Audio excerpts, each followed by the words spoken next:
Good afternoon and welcome to the Archbishop Fulton J. Sheen Center for Thought and Culture online. I'm David DeSerto, Interim Executive Director here at the Sheen Center. The Sheen Center is a project of the Archdiocese of New York, and this is part of our continuing free public online content while we can't gather together in person. If you haven't done so already, ask you to like us on Facebook, subscribe to our Sheen Talks YouTube channel, and go ahead and click that bell icon to get notifications about upcoming events. Today, we're delighted to be joined by the husband-wife filmmaking team, Brent and Donna Jones, whose new documentary, Bobbi Jo, Under the Influence, we were honored to host an online screening of yesterday. We're also blessed to have Bobbi Jo Reed herself with us today. Hopefully, many of you were able to participate in that screening, and if not, let's take a look at the trailer first.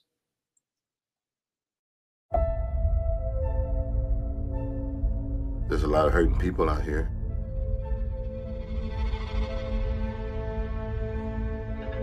Social workers feel helpless.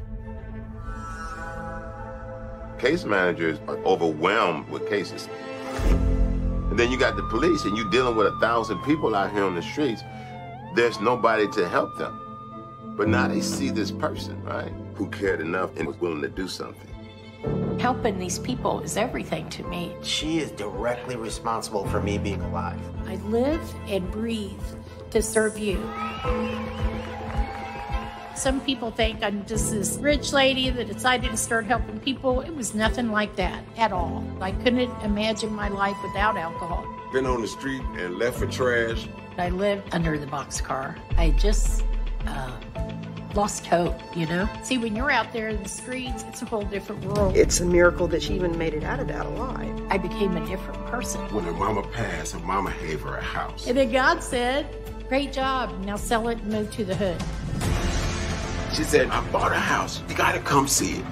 I was going to help about 10 women stay sober every year. God had much bigger plans. She's steady buying houses. Steady buying houses. The growth is overwhelming. It's about creating a home-like atmosphere and love and compassion. That's what it's about.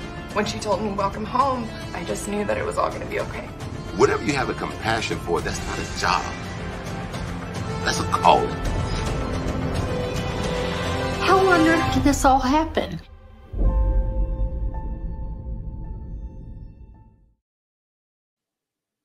It is my pleasure and my privilege to welcome Brent and Donna Jones and Bobbi Jo Reed. Hi. Hi. Hello. Well, thank you all for being here today. Just wow. This is an amazing film, an amazing story. And it is really an honor to be able to spend even a little bit of time with you. So thank you very much for all being here. Thank you. Thank you for having us. Oh, yeah. Our privilege. Bobbi Jo, let's start with you. And let's take a step back even before the film for a second. Before the film, you had already put pen to paper and had written a memoir of sorts, an autobiography with the title Beautifully Broken.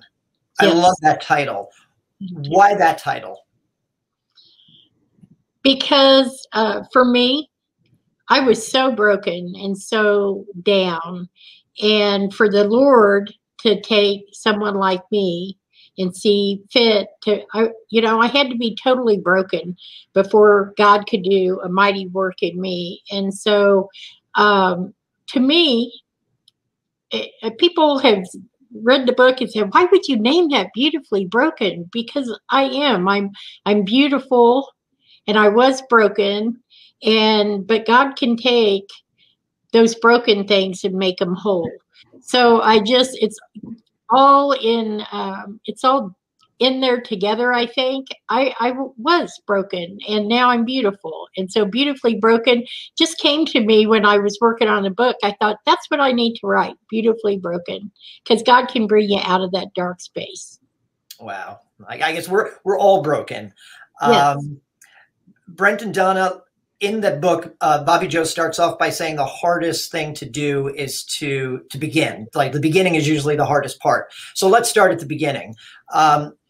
Brent, you came from Kansas, where I should say the documentary where Bobbi Jo, where you live and you have your ministry.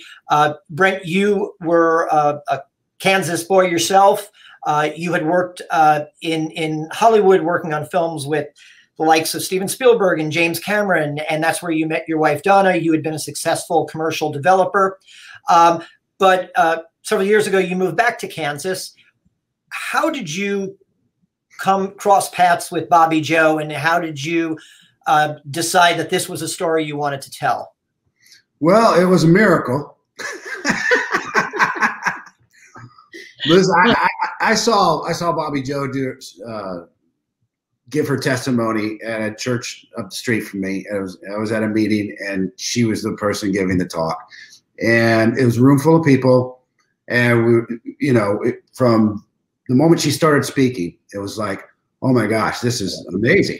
And it just kept getting more and more and more amazing. And I was just blown away. I was blown away by the story. I've heard a lot of testimonies, and I'd never heard anything quite like hers in the detail. And she shares it in detail. And so I went up to her afterwards and I said, I love your testimony. That moved me, that really touched me. Do you think I could come down and I want to make a film about you. Can I come down and put you on camera? And she says, oh yeah, sure, honey. And she gave me her book and she put her number there. And anyway, long story short, I took a little camera crew down there and got with Bobbi Jo, and we spent 3 hours with her. She took us through some of the first house, and it was just fun. It was just, wow, this woman is amazing. She's got a lightness about her, and she has so much enthusiasm that it was we couldn't keep up with her because she's got so much energy, and I had a young, energetic crew too. But we got a little bit of the story, and then we came home and put it in the editing. Went to the editing room and cut a 3-minute piece together, and it was powerful. It was just that 3 minutes was powerful because she speaks so much from the heart, and she gave us a lot of good stuff in only the 3 hours that we worked with her. So I was just like, we got to do this, So I assembled a crew, and I said, Bobbi Jo, I really want to make this happen. Can you open your doors to us? Can you get, who do you think I should talk to get more of your story? Family members, people at Healing House, who can you bring on board that'll really tell this story? And she gave us access and asked all these people to let us do interviews, and they opened their hearts up as well, and we got to know who they were. And I'd just run down there. I mean, whenever I got a chance, I'd run down there because I was getting so much out of it. This wasn't making television commercials or fiction. This was real life. This was from the heart, and from the day I heard her speak, I knew it was a soulful, true story, and it moved me. And so the people that I met kept moving me like that and propelling me to tell this story over time. And so I've just had a blast making this film and putting it together. So that's how I got started. Wow. And it's a great segue to the next question. And it's that, Bobbi Jo, you, like I said, you had already written your story down, but it's different to write something and to invite a camera crew in and tell your story.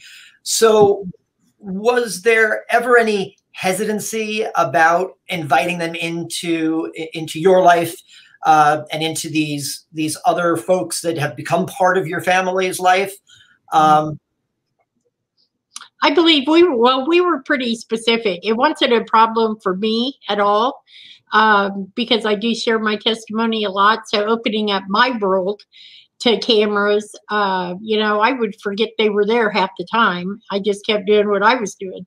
So, but I wanted to make sure that, and we were very specific about not putting people, when they were filming, people that were fragile or people new in the program. We really protected people's anonymity. The only people that you really view on the film are people that have said, yes, I want to be part of this. And so we were very specific about that, because it's anonymity is an important thing. And or anybody that was really, people are very fragile when they come in the door. So we just want to make sure we weren't subjecting them to anything that could have been negative experience. So yes, we're careful. Donna, to sort of piggyback on that response, throughout the film, obviously Bobbi Jo is almost referred to in these, almost across the board, in these almost maternal tones. I mean, people refer to her as their mom, their mama. So Bobbi Jo just kind of communicated a little bit of how she was trying to be protective of some of the more fragile individuals that had come into her homes. But even the ones who you did have access to, was it a challenge sort of earning their trust and allowing them to tell? Bobbi Jo said she was familiar doing this because she gives her testimony so often. Maybe some of these other folks didn't have that same level of comfort in opening up that fragility, that vulnerability. How did you, as a filmmaker, sort of earn that trust of them? I think that's actually, I have to give props on that to my husband, because, he was really the director of the film. He was the one down there getting into people's lives and into their homes and being welcome. And I think that upon meeting him, and I was down there occasionally as well, but they just, you just knew that his heart was in the right place. And, and my husband is a very open person and very, he's got a lot of energy and a lot of enthusiasm, but when it really comes down to it, you're going to get a cameo appearance from my cat. This is Gypsy. Say hi, Gypsy. That's live streaming for you. Absolutely. But I do want to say that, because I was sitting in the editing room watching this testimony once it got back home into our production office. And it's just so unbelievably brave that Bobbi Jo and these other people in recovery were able to be so candid and so vulnerable to us and for us. And I think that speaks to Bobbi Jo and her nurturing maternal role in their lives, because she's really leading by example down there at Healing House, and showing them that there is, in this courage, you have the ability to affect others and really help people. And so don't be ashamed of where you come from, because all of those experiences brought you to here, and here is the place that God wants you to be, where you can now turn around and help others. And that's coming directly from Bobbi Jo, and that comes through with all of the people that we met down there. They were willing to shout it from the rooftops. I think that's kind of what happens through the process, is their heart opens up and they're comfortable in their own skin.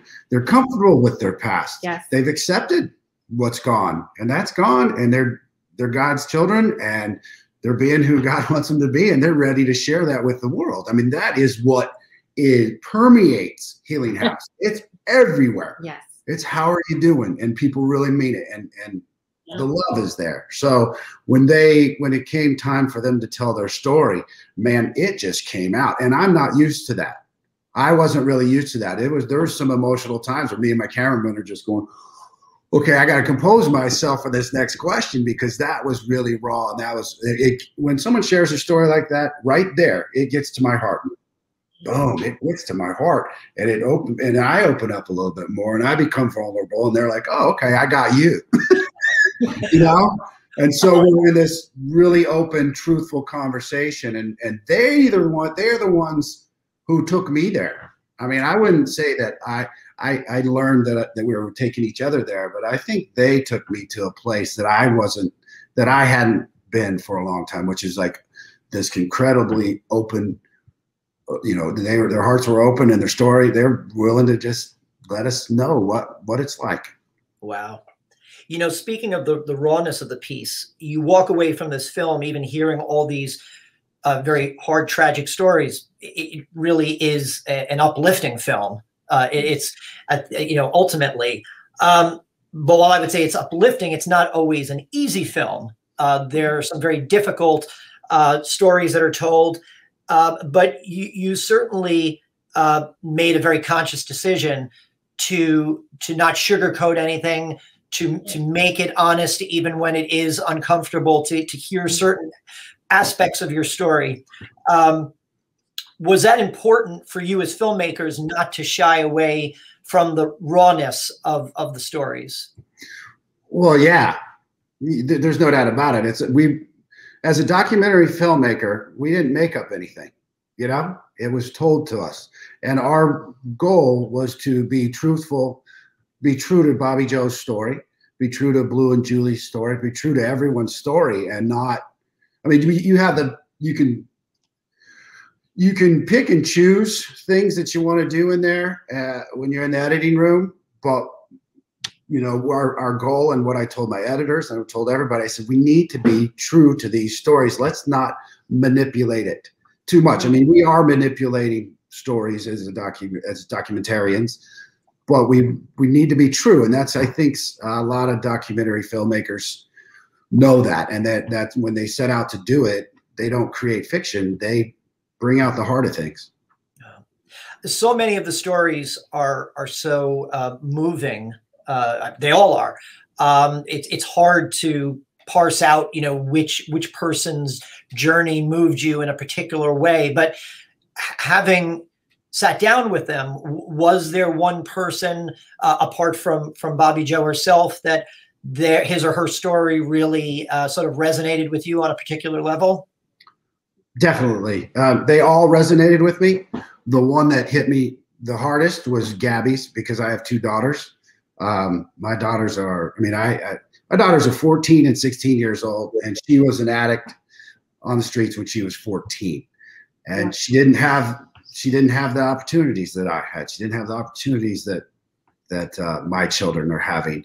And I saw my children in her eyes. And that's the one I had the most trouble with, but see, she's been to that dark, dark place. I had trouble with it, and I felt it deep, but in a 2-hour period I was with her, by the time I got through it, I was like, this is the most amazing thing. This person has come from out of the dark into a light, and I got proof of it right here on camera. And I've always searched for that my whole life. And I think I'm still searching. The reason I do this film is because I need to see the people that are taking themselves out of a dark spot into the light, because we all go there. We all experience that. And this is documented. Yeah. I set out to do that, and I knew when I saw Bobbi Jo speak, heard Bobbi Jo speak, and saw her speak, I knew it was real. And I knew it was something tangible that could be documented. And so it was a theme all the way through, was that coming out of that darkness and into the light and going, there is this really great place you can get to. Wow. So the story accentuates that darkness, and we go there, but then it takes you to a place where you're like, oh my gosh, this is how you stay into a lighter place. This is how you open your heart. And this is a great way to live. And if I could remind people of that through Bobbi Jo's story and all those other stories, that's what I want them to take home. We can get to this really good place. Wow. How about you, Donna? Was there one? Would you agree with that, or was there another story that resonated with you particularly? Every person that we interviewed had a profound impact on me.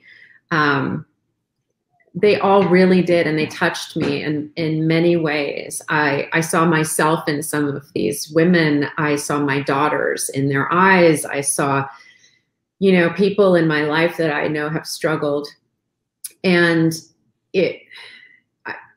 I won't name names, but at the same time, there are people that we interviewed that didn't make it into the film.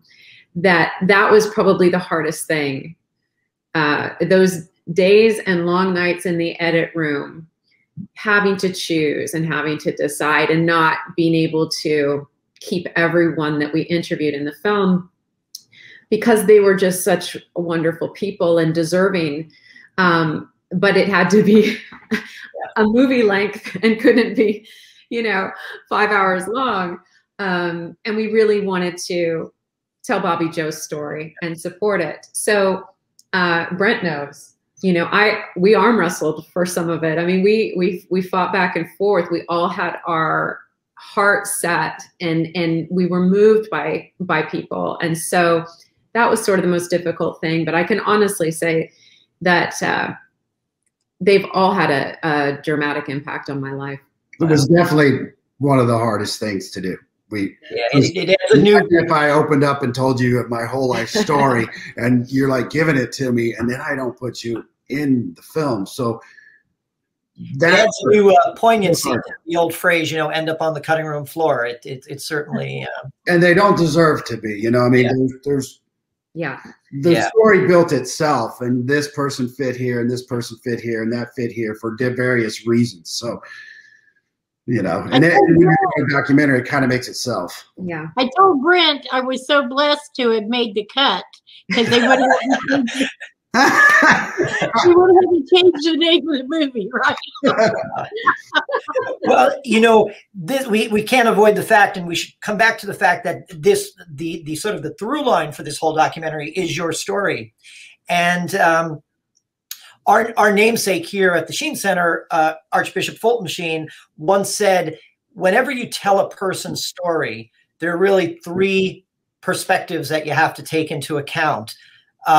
The way the person sees him or herself, the way others see him or her, and the way that God sees that person. And you said, I believe it was in the production notes, that this is not only your story, it's God's story too. Yes. What did you mean by that? God has directed ever since I started doing this. Well, I believe God was there with me throughout all the experiences. That's why I'm still alive. But, you know, I started, okay, I'm going to help some women. That was my big plan. I'm going to help like 10 women learn how to live without drugs or alcohol. And that's what I thought it was going to be. And God has just continued to, I mean, God doesn't speak to me audibly, but he speaks to my heart. Through prayer and meditation, he speaks to my heart. And he shows me what, and it's in the movie, but my mom passed away on December 30th, 1998. And I was going to church a little bit, but I really hadn't accepted Christ totally into my heart yet, that tight relationship. And so on New Year's Eve, I was out getting the urn for my mom's ashes. And when I came back home, I had several roommates and all of them had relapsed and they were gone. So I was really there alone. And I was so upset and crying about my mom. My boyfriend was gone. My roommates were gone.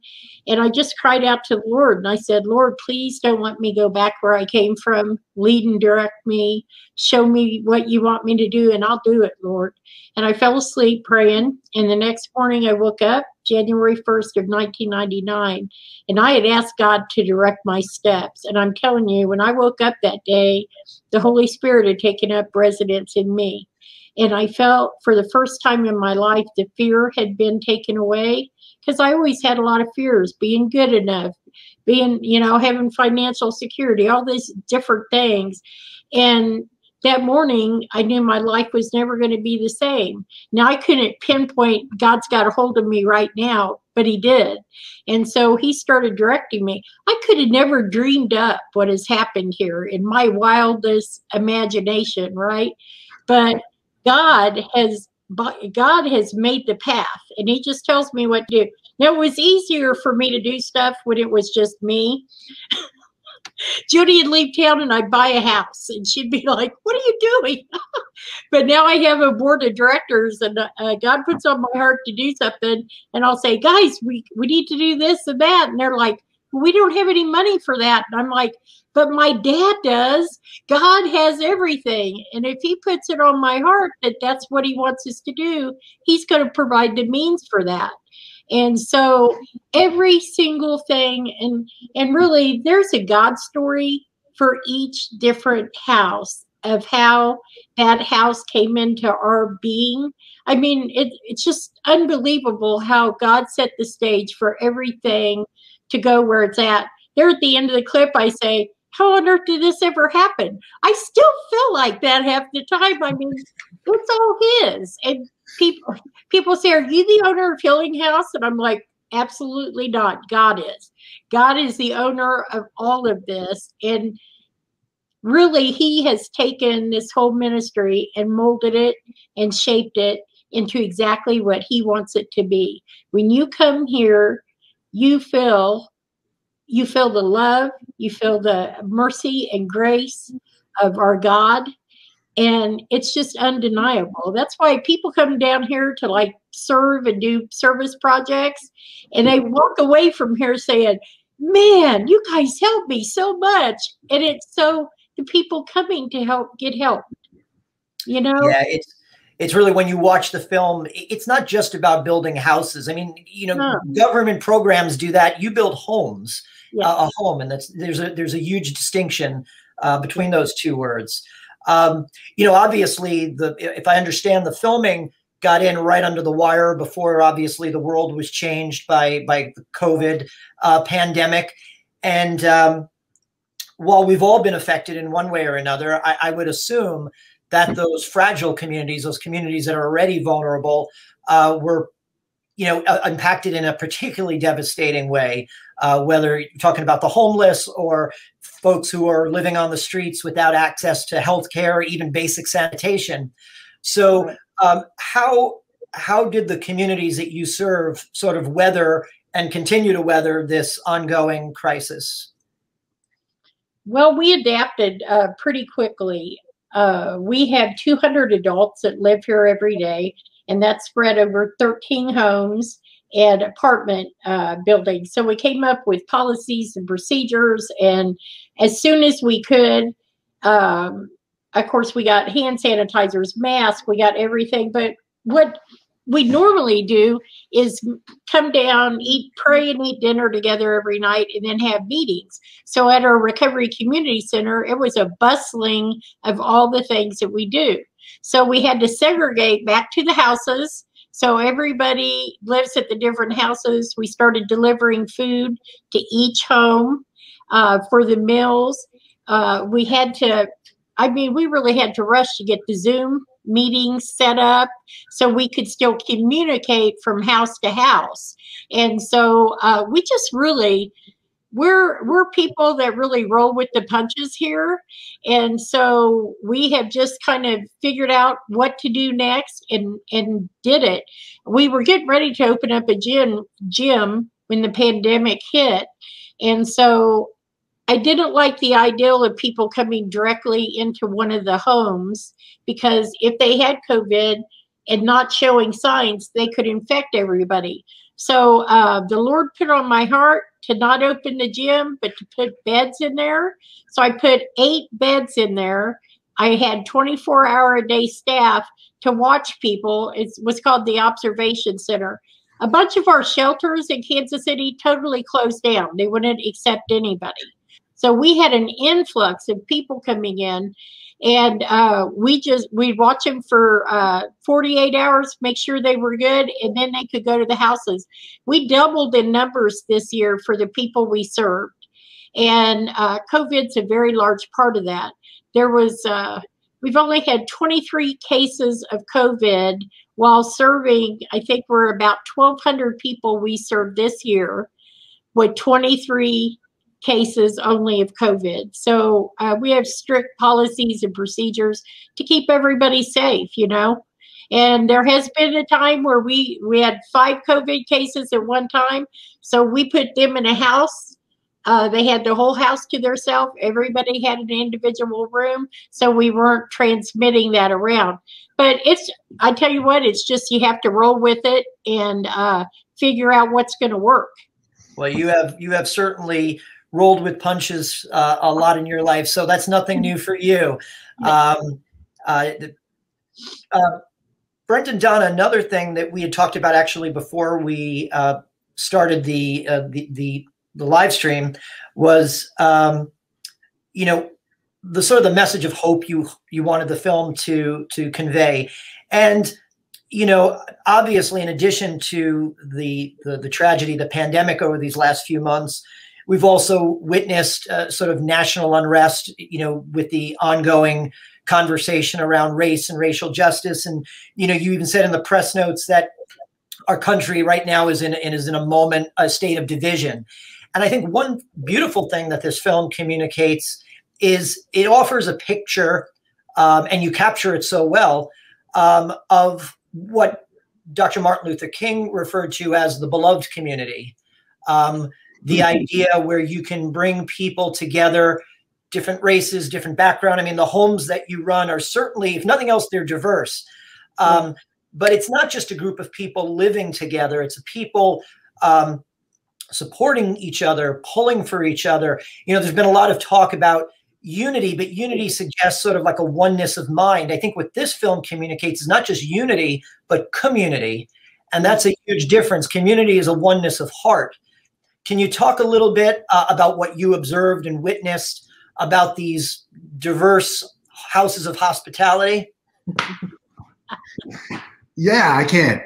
You got imagine walking into an auditorium with 200 people from all walks of life, you know, all ethnicities, you know, men, women, people from prison, people off the streets, people from everywhere, people that are successful. It's a room full of the most diverse people that I've seen. I'm from, you know, I lived in Los Angeles for a long time, so that it has that diversity. It's a definite melting pot in that room. 200 people, all acting as a family, all checking on each other, all asking how each other's doing. Some guys are very, very new. Some girls are very, very new. Well, the girls are on one side, guys on the other. And the guys that are like going through hard times are surrounded by people that are supporting them and lifting them up, going, man, I understand. Come on, bro, get some food. Bringing them, you know, you see that there's every level of treatment going, sobriety going on in there. There's a lot of levels of sobriety. So a lot of people, they rally around that person who's down, the newcomer. We're going to bring you up, man. It's going to be okay. And so that person who might be broken looks around and goes, you know, I really never had all these people supporting me.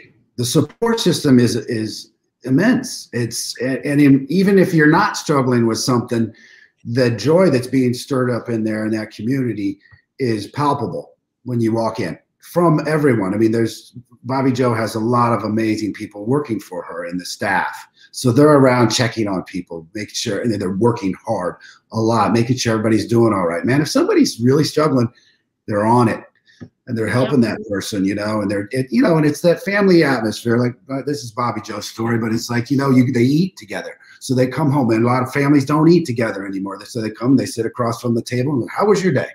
They talk about the day, talk about the good and the bad of the day, and what they're doing. And they have you know, they'll say a prayer, and they'll eat food together. When you're spending time with people who are trying to do the same thing, which is get their life back, and there's that energy in that room, it elevates everybody in the room.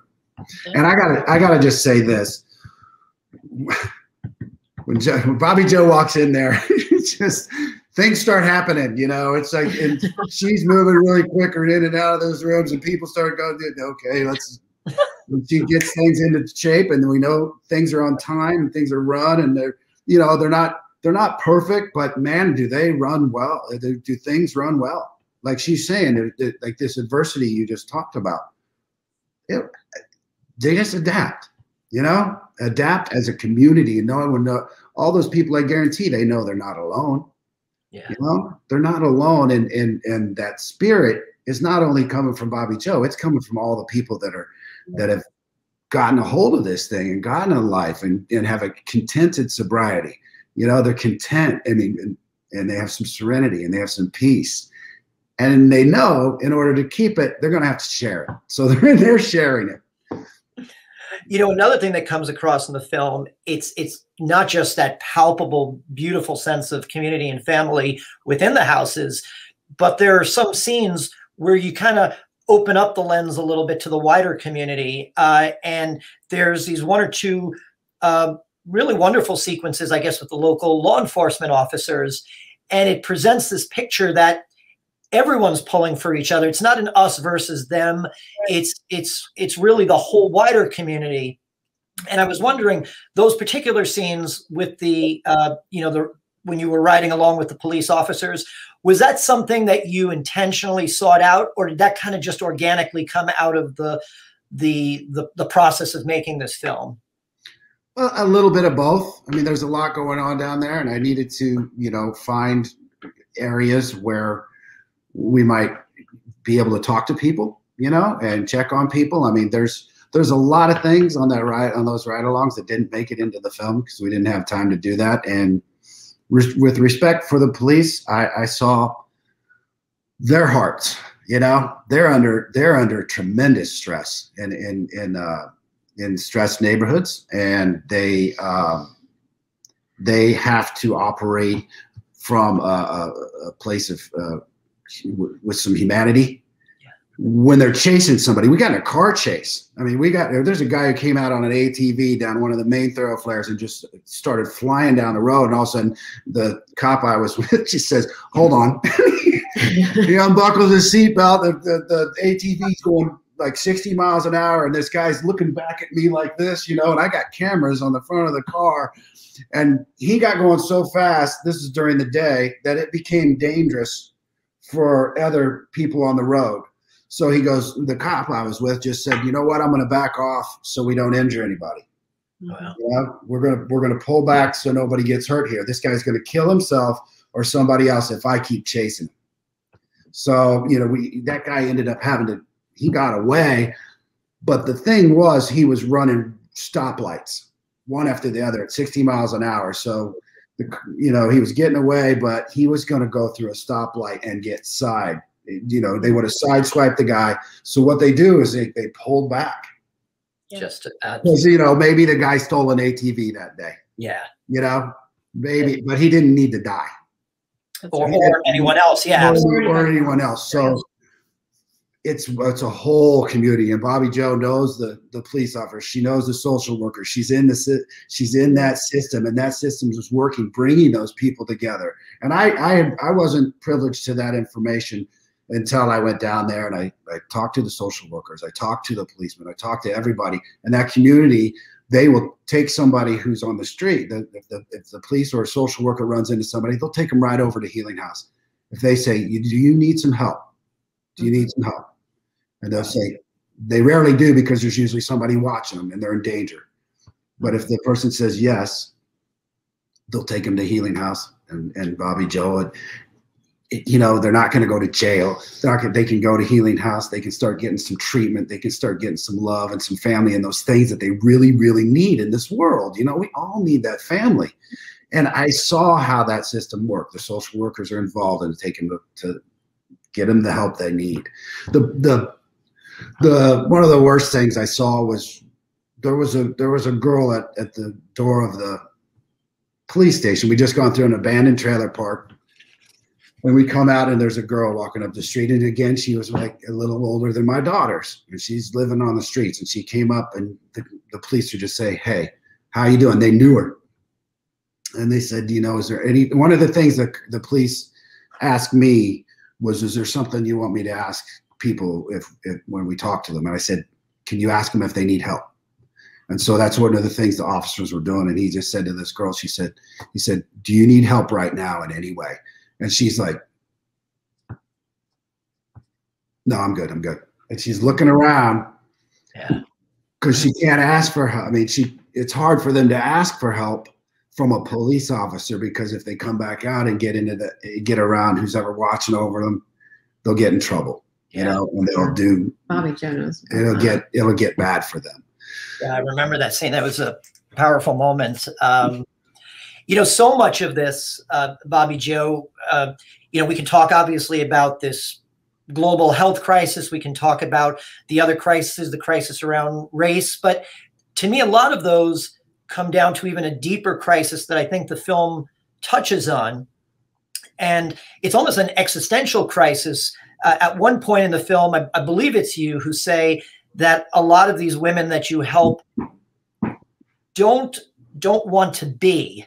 And it was almost a chilling to hear that it's almost they've lost all sense of purpose, of meaning, self-worth, that their very existence doesn't make sense to them anymore. And I want to read out two lines that I found, and maybe if you could sort of just respond to them.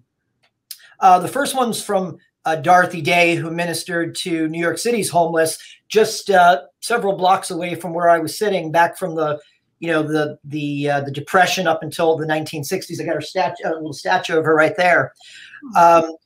She said, "We have all known the long loneliness, and we have found that the answer is community. The final word is love."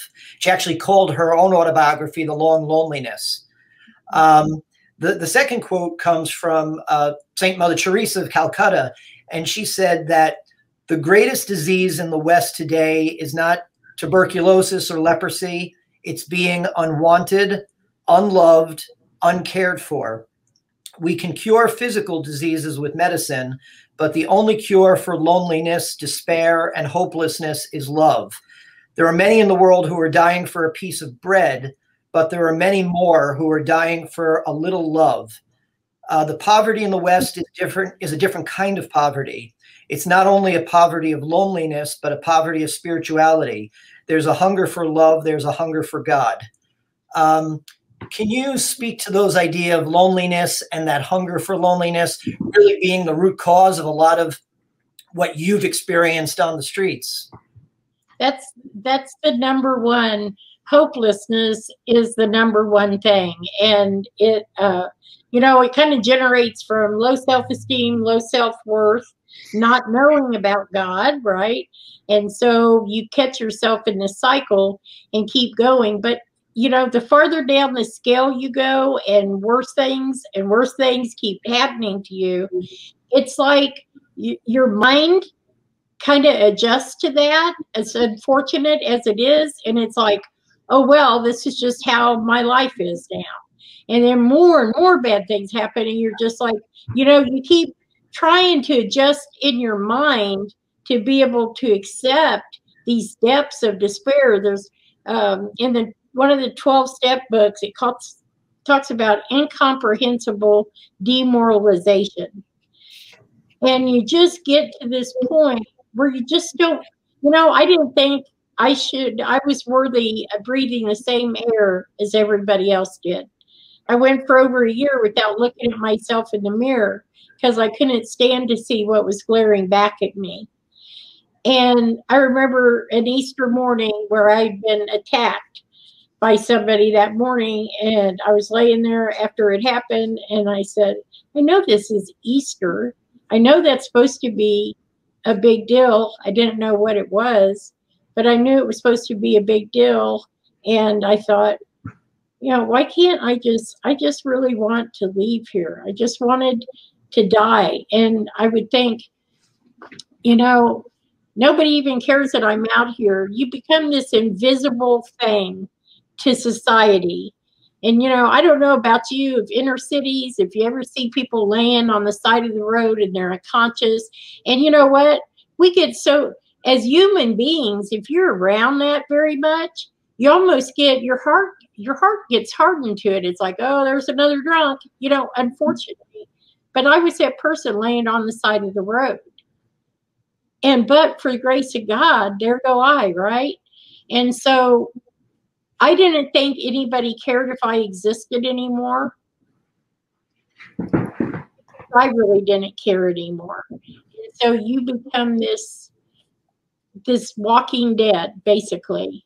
And God is the only thing. The 12 steps, of course, helped me in my journey, but God directly reached his hand down into my deep pit and grabbed me out of it, because it was dark and lonely. And you know what? There becomes a point where you're not drinking to have fun anymore. It's that those days were long gone. Drinking was an essential thing for me because I was fully engaged alcoholic. And so I couldn't function without it. And I became willing to do anything to get it just so I'd feel okay inside my own skin. I mean, this disease, and it's not a lack of moral fiber why we're, you know, you're alcoholic or drinking. It's trying to numb something. You know, I tried for a very long time to numb the pain that I had experienced. And I'm telling you what, the best painkiller you can have is a relationship with Jesus. That's the biggest painkiller right there. Wow. Well, Brent and Don, obviously you experienced firsthand that there are many, many people who are glad that Bobbi Jo exists. And in reading your production notes, you know, just from a production standpoint, you said, look, a lot of things had to fall into place. There were challenges that you had to figure creative solutions to. But it seemed that every time you reached out for help and anytime someone came into Bobbi Jo's orbit, suddenly they were just willing to do whatever was needed to be done to help with this project. What do you feel it is about Bobbi Jo that just makes people want to help? Well, when you share your story, and then you come from that dark spot into that light spot, you're compelled to do the same, to share your story and help somebody else. You know, I mean, does that answer that question? It's like they see it in her, and she helps them, you know, get in touch with a higher power, and they believe that she might have a good path.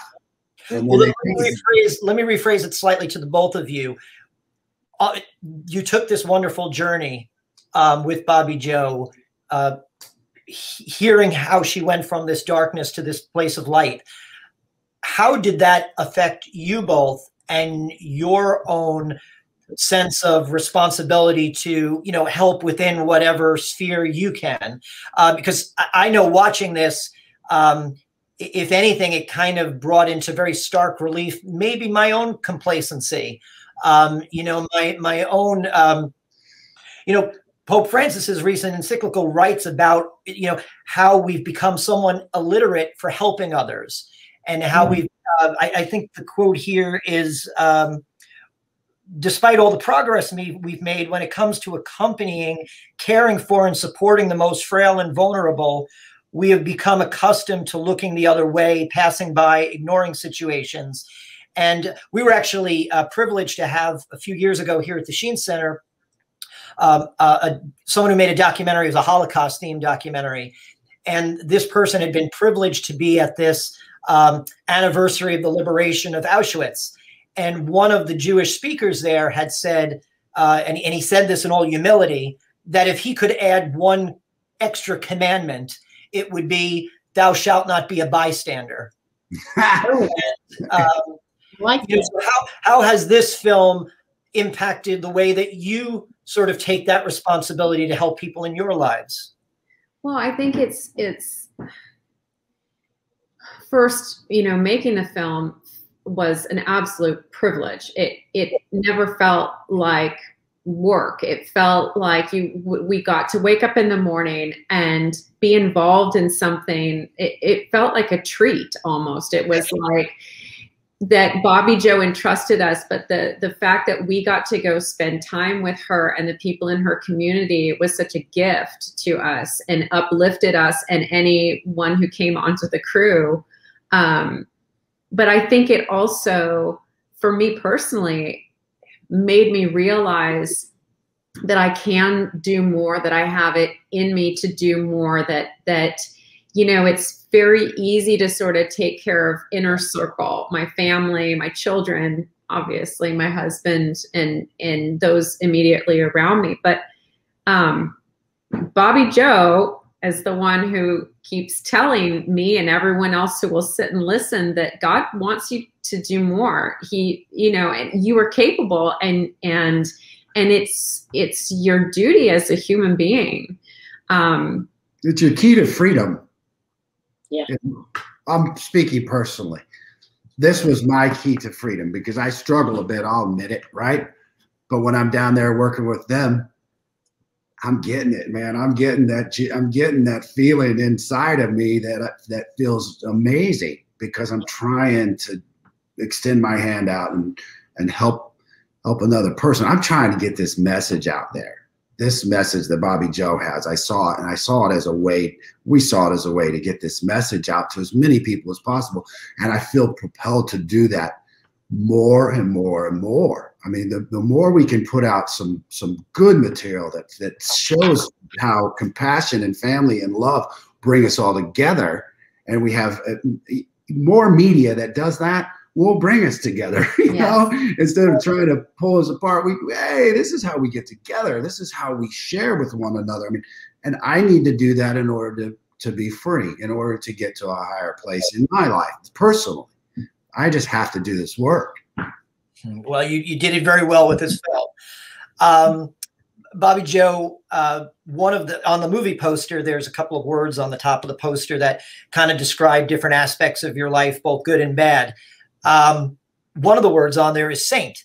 And I remember reading once that Dorothy Day, who I referenced before, said, one of her famous lines was, "Don't call me a saint." And I don't think she meant that she didn't want to live a life that tried to reflect the gospel. I think it was more about, don't put her up on a pedestal, because then you don't have to really take her seriously. You can dismiss her. Do you kind of agree with that being called a saint somehow then sort of deflates the conversation, that you don't have to lean into the hard work of actually doing the work? Got you. Well, Brent came up with the saint part, because I think I could fall very short of that, to say the least. I think what that line of words, addict, prostitute, sinner, saint, you know, it's night and day, though. The person I used to be, I was all that. And I think what we really want people to get from those words up there, you get people's attention first off, but then the saint at the end, because God can use, I think what it means is God can take anybody, no matter where you've been, and use you in a powerful way. And I think that's the only part of the saint that I'll go for, is that God can use me, and I'm willing. Here's the thing, I'm willing to let God use me today. And so if I get any kind of saint status, that's just because I'm a willing heart, and I love the Lord with all my heart, and I just want to serve him all the days of my life. And he has allowed me to survive all the things that I did, so he could use me, you know, because people that have had specific things happen in their life, you know, if you're coming from college or you're a doctor, that person's going to think, man, they don't get me. I can't relate to them. But me, the people I deal with, I can relate to them, and they can relate to me. So God has used all that other stuff for his glory in the end. And I just want to be used by him.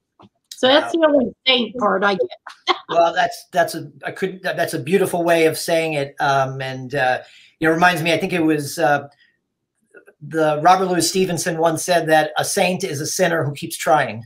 And I think that's wonderful. And actually it leads to one of my last questions, and it's a little bit of a long one, but I want to ask you this, Bobbi Jo, because this really struck me. To prepare for this interview, I read most of your book, and right in the first chapter, which I love the title, was called "Unrepairable?"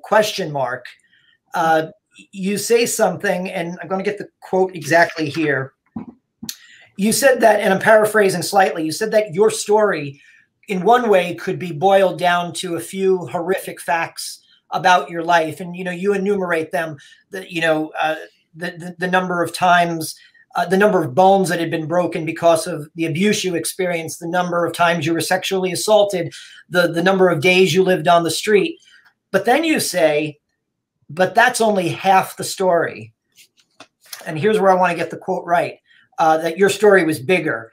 Quote, the other half, the important half, the half that matters, began when a 37-year-old dying in alcohol and drug addiction encountered Jesus Christ and was loved into a whole new life that allowed her to help bring life to others who were just as lost. If Bobbi Jo Reed could be saved, God can save anyone, end quote. And I was just floored by that quote. And I think that quote is really illustrated so beautifully in the film. Mm-hmm. So I guess the question was kind of two parts, that if you could go back in time, what would you tell Bobbi Jo when she was still lost? And I guess more importantly, for the moment where we're in right now, what would you tell anyone who's listening to us right now that feels lost, or maybe has a loved one who is feeling lost and hopeless and worthless? What would your message be to them? Well, for what I would, a younger me, I would certainly think it would be not to use drugs or alcohol. And I was looking, I think it all comes down to, I was looking for connection my whole life. And, our parents tell us all this stuff, birds of a feather flock together, misery loves company, all that stuff that we blow off. And it's all for real. I mean, I think from the time I was a child, I was looking for, I wanted to belong to something. And so I think I would tell myself never to drink or drug, and also to love myself.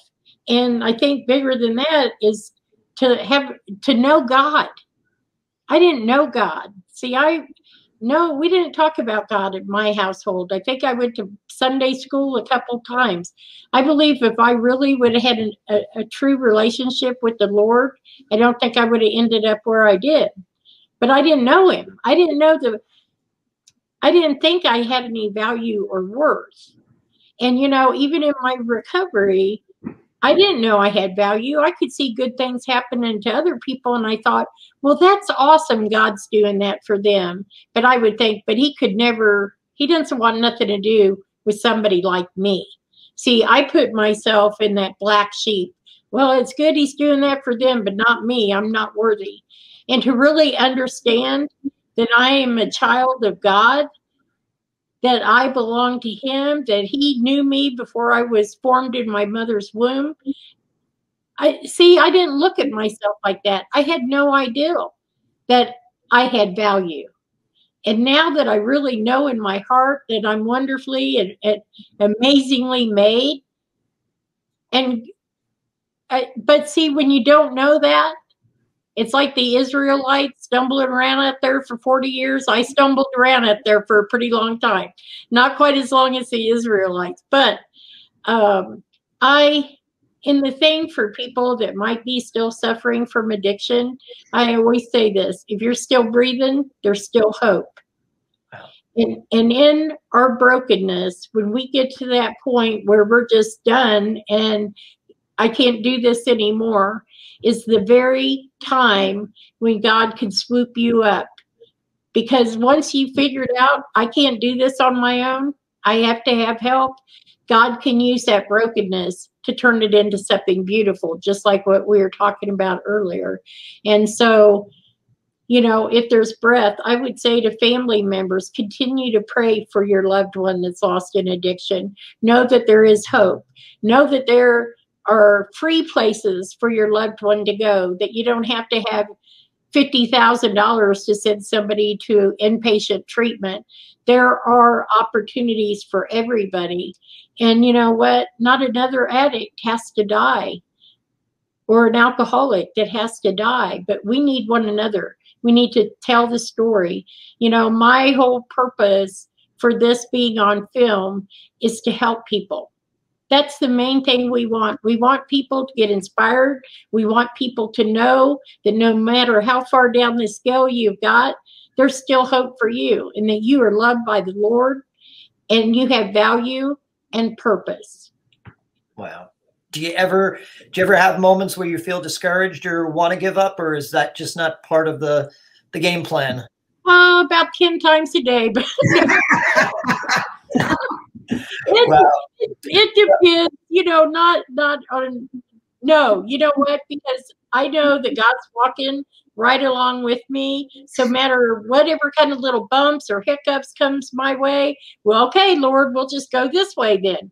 And I just roll with the punches, honestly. And sure, I think we lost Mama Judy, my best friend, about a year ago. And that was really devastating to not only me, but our whole community. That was a rough period for me because she had been my best friend for, 19 years, roommate, ministry partner. And when I lost her, it took a big chunk of me. But I know that we'll be reunited again someday. But you know what? The thing is, I always suit up and show up and keep moving because God don't want me to stay still.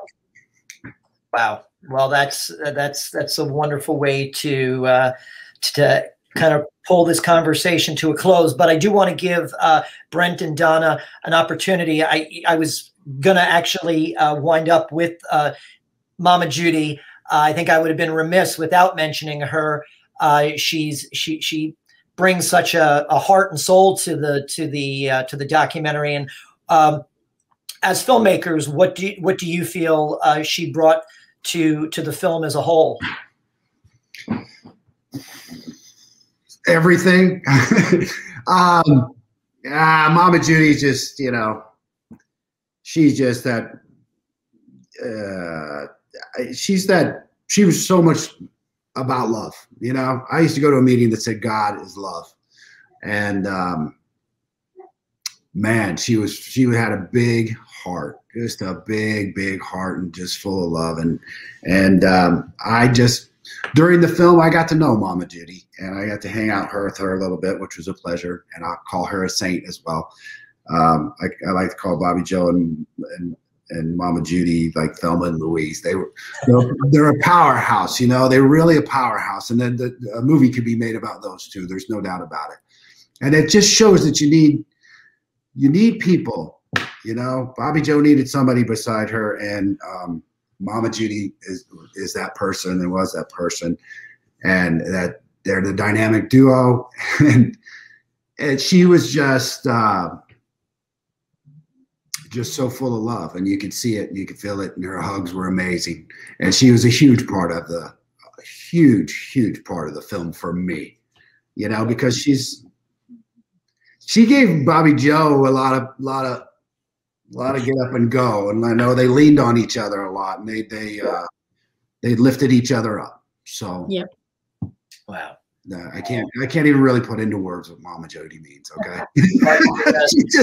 You did a wonderful job of putting it into some beautiful words there. We're at the hour mark, so I don't want to overstay my welcome, but I do want to just give maybe both of you or all three of you a quick final question. Brent and Donna, how can people support this film, find out about this film, watch this film?